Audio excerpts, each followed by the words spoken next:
This is something that I wrote a whole book about, and someone asked me yesterday why I wrote that book. Okay, now this is Dr. Lawrence Krauss, Arizona State University, and he thinks we all came from stardust. He's an atheist. He wrote a book about it, and so here's what he says. I want you to hear the reaction at the end of his students. Because it is the most poetic thing I know about the universe. But the amazing thing is that every atom in your body came from a star that exploded. And the atoms in your left hand probably came from a different star than your right hand. Now, young people, we don't believe that, right? We know that's not true, okay?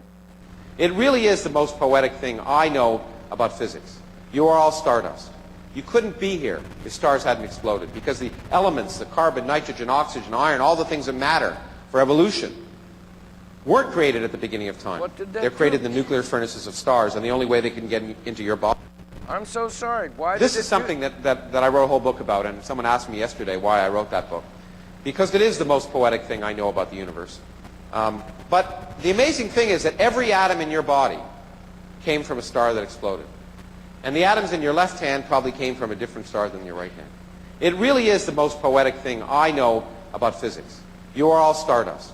You couldn't be here if stars hadn't exploded, because the elements, the carbon, nitrogen, oxygen, iron, all the things that matter for evolution, weren't created at the beginning of time. They're created in the nuclear furnaces of stars, and the only way they can get into your body is if the stars were kind enough to explode. So forget Jesus. The stars died so that you could be here today. Okay? And anyway. Okay, so we send our kids off to school, off to college, and they have a professor like that. What are they going to do? You see? Are they going to raise the white flag and say, okay, professor, I guess you're the bright one. I'm going to have to start believing what you say. That's what I did. Okay? That's what 89% of the kids raised in evangelical Christian homes are doing right now, according to the book Already Gone. They're going off to school and they're throwing it out because of guys like this. All right, now let me show you one more here. This is Dr. Owen Lovejoy, Kent State University. And he worked with Donald Johanson with Lucy. Now, if I say Lucy, how many know what I'm talking about? Okay, little 3.5 foot tall Australopithecine.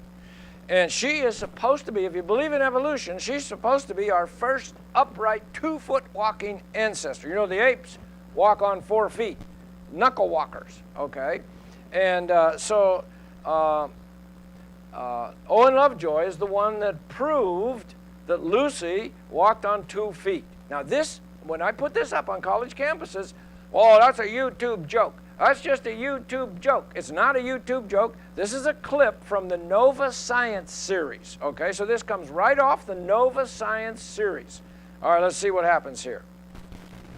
The ape that stood up, it was a revolutionary idea. See, if we came from the apes, one of them had to stand up, because we stand up, we walk on 2 feet.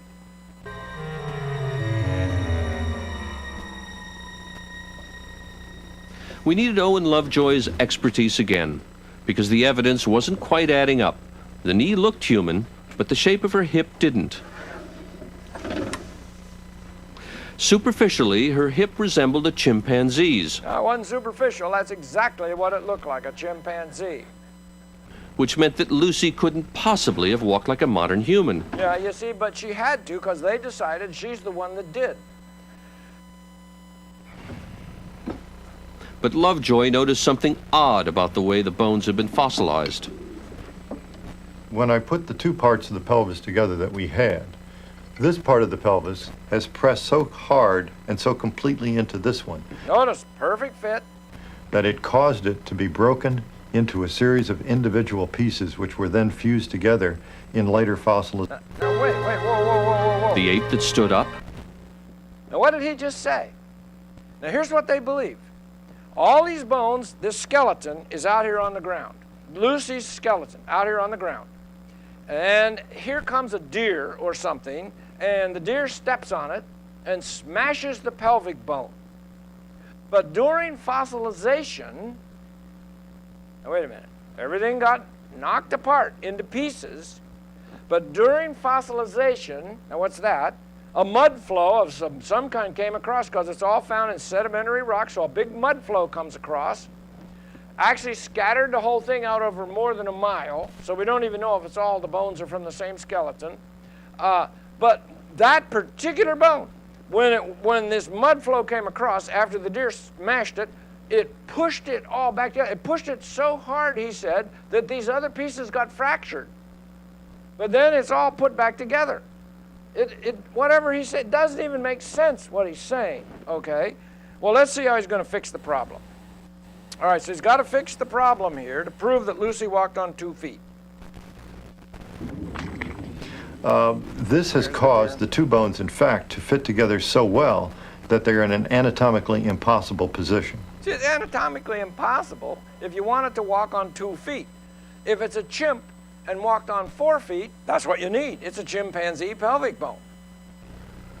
The perfect fit was an illusion that made Lucy's hip bone seem to flare out like a chimp's. Now, wait a minute. It's not an illusion. They're looking right at it, okay? But all was not lost. Gonna fix it.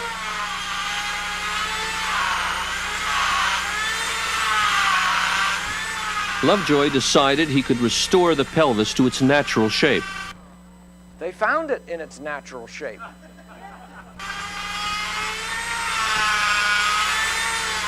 He didn't want to tamper with the original, so he made a copy in plaster. He cut the damaged pieces out and put them back together the way they were before Lucy died. They found it the way it was before Lucy died.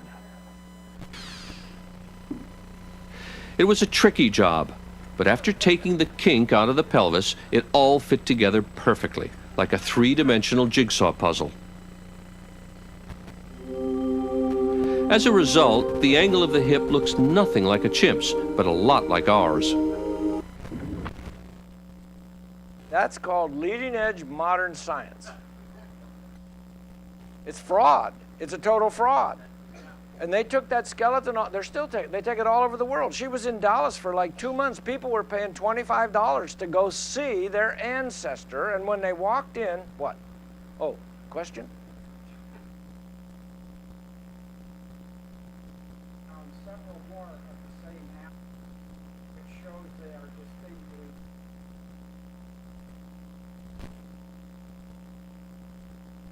never even walked up. Oh yeah, they don't show you any of the feet or hand bones because they're knuckle walkers. They don't show you those, okay? So people were paying, and they go to the museum, and when they go in the museum, they were told, shh, wait a minute, it's bones. You see, it's a spiritual thing. See, the issue on the evolution creation issue is not science versus religion. The issue is God. And so to them, this whole evolutionary system is a religious belief. And they treat it like a religious belief when you're with the ones that really believe it. Wait a minute, it's bones. You see, it's a spiritual thing. See, the issue on the evolution creation issue is not science versus religion. The issue is God. And so to them, this whole evolutionary system is a religious belief.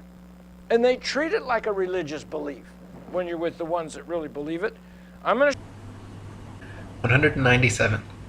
Some people claim there is no motive for such a grand-scale deception, and that flat or ball makes no difference. By removing Earth from the motionless center of the universe, these Masons have moved us physically and metaphysically from a place of supreme importance to one of complete nihilistic indifference. If the Earth is the center of the universe, then the ideas of God, creation, and a purpose for human existence are resplendent. But if the Earth is just one of billions of planets revolving around billions of stars in billions of galaxies, then the ideas of God, creation, and a specific purpose for Earth and human existence become highly implausible. By surreptitiously indoctrinating us into their scientific materialist sun worship, not only do we lose faith in anything beyond the material, we gain absolute faith in materiality, superficiality, status, selfishness, hedonism, and consumerism. If there's no God and everyone's just an accident, then all that really matters is me, me, me. They've turned Madonna, the mother of God, into a material girl living in a material world.